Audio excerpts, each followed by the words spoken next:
Hello and welcome to using free drums in Reaper.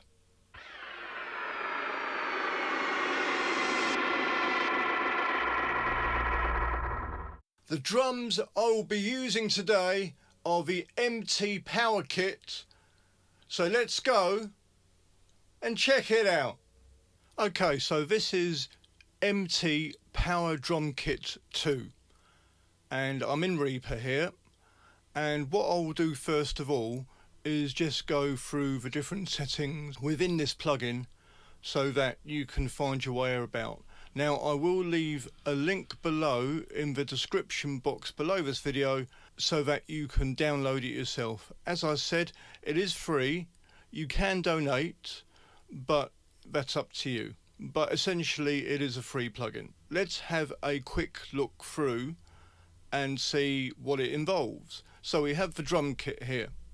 So this is a picture of the different drums. Then we have a mixer tab. Let's check that out. And you can see the different drum names. You can also see how I've output this. Now what I will say is you'll see some names here that you will not see along the side on the tracks. And that's because the drum loop that I brought in, this yellow section here, this MIDI section, it only has the drums that are named on the tracks here. So anything that's on here that is not involved in the MIDI clip that I have here, then I have deleted it from the track section, just so to save any confusion. Let's roll on with this. So I've put these out, as you can see here. These are the outputs, and I'll go into how we go about doing that soon. After that we have the play button. Okay, so if we go to the groove section, we have loads of different grooves. Okay, you can go through intros, all sorts of different things, some very fast grooves, okay, some medium tempo grooves, and slightly different ones here. As you can see, loads of them, and if you click on one of these it will play through. And you can also get fills. So if we did that, here we go, you get fills, all these different fills that come with just that one particular clip. Along from that we have a settings button. This is actually the mapping on your MIDI keyboard, or if you have a drum pad, something along those lines. These are the settings that will match up to your MIDI keyboard or drum pad. So you need to make sure that you have these aligned so that you can actually hear the sounds when you play. Okay, and you can change these if you wish to. I'm going to keep them as they are, and I would suggest, going back to here, I would suggest also that it would be a good idea eventually use a MIDI keyboard or drum pads so that you can come up with your own ideas, or either draw them into a blank MIDI clip. So many people will be using these ideas here. You'll stand out from the crowd if you contribute your own ideas, and also it will fit in with whatever you are playing along with. What we'll do now is I will go back onto the mixer and I will show you how to map up these so that they map along with your tracks at the side. Okay, so first of all we actually have to get these tracks in place. Before I had these, I only had this one track with MT Power Drum Kit on it. Nothing was mapped out, it was all out on one, and you didn't have these numbers. So if you want to change something, you just click on here and then you pick the number you want. So I've got kick going out 1, so I will keep it as that. I've got snare going out 2, I've got hats going out 3, toms going out 4, 5, 6, but we're not using those. Ride, bell, and China going out 7, and we're not using those either. And then crash left and right stereo are going out 8, and I do have that here. How do we get there? How do we get these tracks up? What you need to do, left click on the plugin, okay, so the plugin description here on the left hand side. Now in Reaper, any plugin that has multi-outputs, this will apply the same for. So once we've left clicked on it, right click on it, and you will see this, and come down to build multi-channel routing for output of selected tracks. And if you do that, I'm not going to do it here because I've already done it. If you do that, you will get a load of tracks, instantiated underneath the main track here.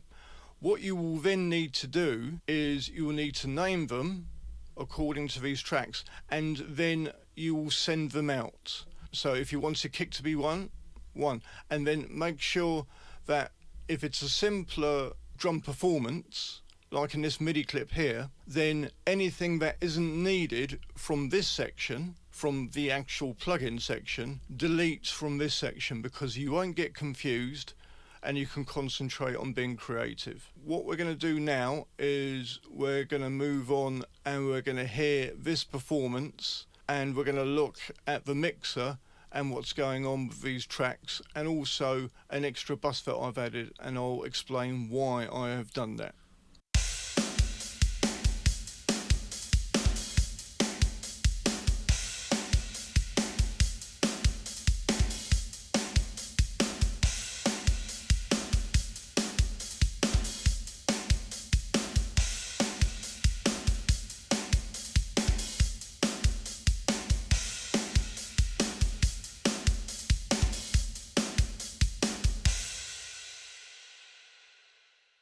Right, okay, so you heard the MIDI drum clip playing there, and you heard MT Power Drums. Now, they sound great. I have got them enhanced, and what I mean by that is that there are plugins on some of the tracks, and also on the main bus and the pre-drum bus that I've named, and I'll go into why I have that there soon. Also, I should mention that at the end, the drums go not to the audio bus here, but they go to the pre-master bus, which then goes on to the master bus at the end. So the drums are going straight here, and I do have these two plugins on here. One called Golfos, then I have a meter, and that is the reading it was telling me in LUFS, which is the sort of standard audio metering that we use today in both music, audio,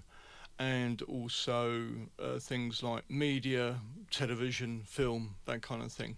Now we've got that established, I'll go through the setting, how this is all set up. So on this track here, I have MT Power Drumkit, and in case you're wondering who it's manufactured by a company called Manda Audio, and this is the 16 out, as I showed you earlier how to route them out. Okay, so you're looking for 16 out for this plugin. We've got that instantiated here. We have all the outs here. Now these will be these tracks here. Okay, so we've got kick, snare, hats, and crash, and as I hover over them, it gives you some information there as well. And we can bleed out from here, or the sends, we can adjust with these little arcs, these sort of crescent moons you see at the side here.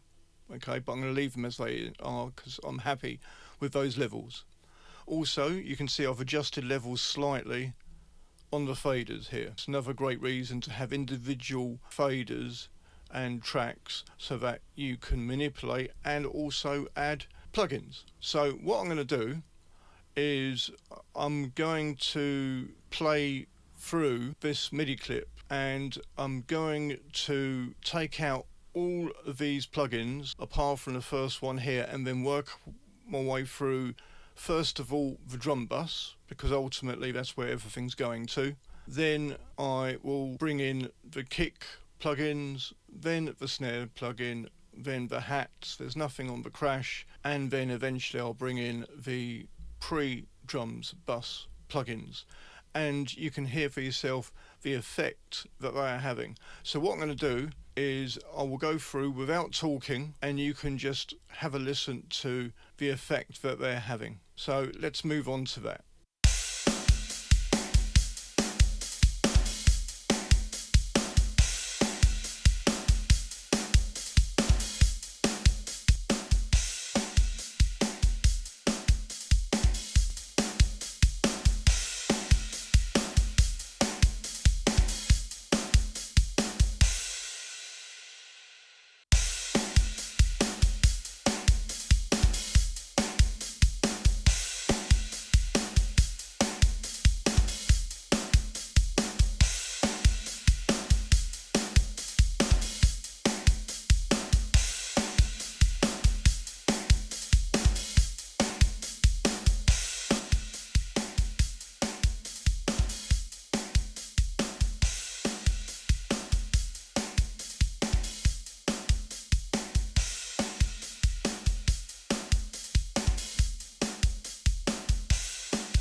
If you're enjoying watching this video, please consider smashing that like button and subscribing to my channel so that I can keep on bringing this free content. Right, okay, so we could hear what the various plugins were doing on the buses and the tracks. So we started off with the Sound Brigade here, and this is one of my favourite plugins. It's really cheap in today's market. They are made by this company here, SK Note, they're Italian, and their plugins are great. This is like a Swiss knife of plugins really. It can do all sorts of things, but I use it mostly on the control channel here, and I widen the range to full and use it as a kind of dynamic EQ, dynamic compressor type plugin. So that's what I've got it on the snap setting because that reacts to transients, whereas if you wanted it on, say, guitars or bass or vocals, you'd put it onto control because that would control the audio, whereas snap adds that snap. It's a great little function there. That's that plugin. You could hear the difference when I brought it in, when I brought it out, as to what it was doing. Then I've got the MV2. You can look at the MV2 as something like a New York compression type of effect, parallel compression. I'm just adding in a little bit more girth, a little bit more power and structure to the sound, and bringing just a tad of low end back in. And then just got a meter here, okay, and as you could see, I actually brought down the input on the meter so that it wasn't absolutely slamming the needle totally, okay. For some effects that would be a good way of doing it, but I wanted some kind of dynamics going on because we've got drums, so that's why I've lowered the input. Right, onto the kick drum now. So first one I have is a channel input, okay, that you get on a desk. So I'm pushing the input slightly, pushing the output, bringing the output down actually here, yeah. I've got it on track. You can have it on bus if it's on a bus, and pushing the low end slightly, pushing the high end slightly, and I've got it on the blue model. There are three models, grey, blue and black, and I've also got oversampling on. And again, you could hear the difference when I'm bringing all these plugins in and out. Then I've got the re-EQ. This is a stock EQ that comes with Reaper. It's excellent, and you could definitely hear the difference that it was making. Now, when I was creating this EQ curve, I'm raising the EQ. Okay, so say here on this band 3, I would raise the gain as such, and then using the frequency, which I'm not going to move now, but I would go from left to right, sweeping through while the drums are playing, not just the kick on its own, but while all the drums are playing, because then I can hear what is interfering with the other drums, what sounds maybe a bit cardboardy, a bit boxy stuff, or a bit shrilly, as in this one here in 4, okay, and then I can do something about that, whether that is pushing it or taking it out, as in these cases here. And as you might see in both these instances, what I've done is this is the kind of curves you would find within an analog desk, okay. They're very smooth and they kind of relate to each other, if you like, okay. So there's no big distance between them, and that is very much the sort of nature of analog. So in case you're wondering why I have done it like this. Then onto the snare, and again you could hear the vast difference between when the EQ is in and when it's not in, okay, and just check out the EQ curves, and again very analog like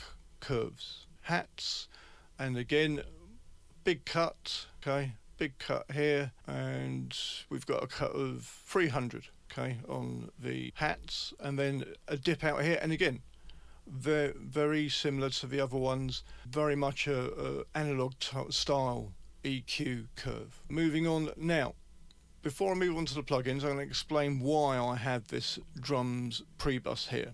Now, if I just used these drums and just went straight to the drums bus, then it would sound great, but then I would have to either put a plugin on here to adjust volume, plus also I wouldn't be able to treat this bus in the way that I've done to this bus here. So I've killed two birds with one stone. This bus, PreDrums Bus, but if I look over here, it's actually going to the drums bus. So all the information, all the audio from this orange track, this drums bus, PreDrums Bus here, is going through to the drums bus. And all the tracks from here are being sent to the PreDrums Bus. So all of these are going into here, and then all that sound is coming from here and going into the purple one, which is the main drums bus, just to clarify the setup. So what can I do?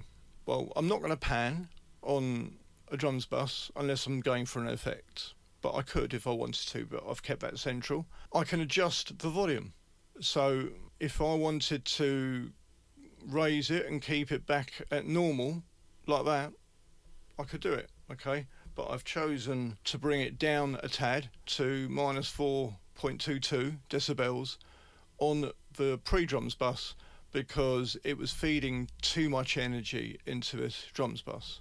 So that's one reason to have this extra PreDrums bus here. It's all about organisation and planning ahead and figuring out what is going to work out for your situation. Now, as I suggested, the other thing that you can do on here that I can't do on here, unless I was routing out sends, possibly, okay, but it's much easier to do this. So I can put plugins on, and you could hear the vast difference that these were making to the overall sound when I brought them in and out. With the Oral River, you could hear that room sound. Put in a percussion room, okay, I left it as stock for this preset, and it sounded great. And it gave me the sound I needed, that expansive room sound that I was looking, because on this plugin, on the MT Power Drums plugin, we do not have a room in C.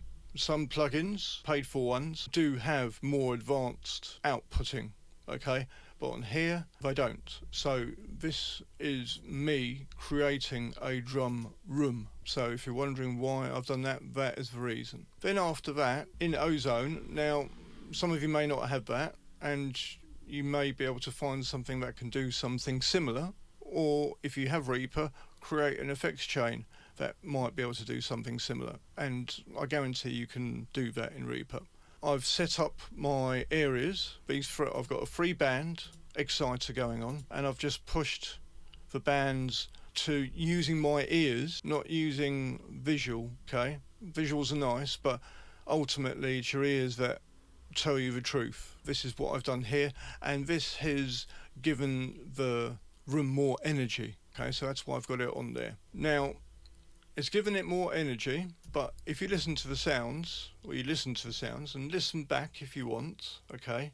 And I may go through it again at the end just so that you can reaffirm what I'm talking about here. But the reason I've put this on is to actually glue everything together. And when I took it out, you could hear that the energy was there. They all sounded quite separate, different elements. Now, if you're in a drum room listening to a drum kit, that is probably not going to be the case. It's going to be a more cohesive sound where everything is bouncing off the walls, everything is bleeding into each other, and you're just going to get one sound. And that is what this plugin is doing. Okay, Chow Tape Model is a free plugin. Let's go through again. I will just go through these and show you what I mean.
Thanks for watching, and I'll see you soon. Sabs out.